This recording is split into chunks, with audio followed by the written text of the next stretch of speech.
აჭარის სოფელ კაპნისთავში არქეოლოგებმა ქართული და ბიზანტიური წარმოშობის 11 ქვევრი აღმოაჩინეს. წინასწარი ვარაუდით ქვევრები მე-6 მე-11 საუკუნეებით თარიღდება.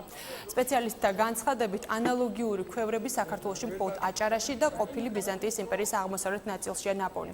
ქვევრების მიმდებარედ საცხოვრებლის ნაშთებიც აღმოჩნდა, რაც ტერიტორიაზე დახურული ტიპის მარნის არსებობას მიანიშნებს. ამავე სოფელში მეცნიერებმა ბრინჯაოს ხანის ლითონის დასამუშავებელ ჯამებსაც მიაკვლიეს, რომლებიც ლითონის წყლის ენერგიის გამოყენებით მუშავდებოდა. ჯამები ჩვენ წელთაღრიცხვამდე მესამე ათასწლეულით თარიღდება. აჭარის ადგილობრივი ხელისუფლების წარმომადგენლების განცხადებით, შესაძლებელია ადგილზე ტურისტული ზონა მოეწყოს. აღმოჩენის მიხედვით ჩვენ შეგვიძლია ვთქვათ, რომ აქ არის მარანი, საერთოდ დასავლეთ საქართველოსთვის გავრცელებული არის ღია მარანი.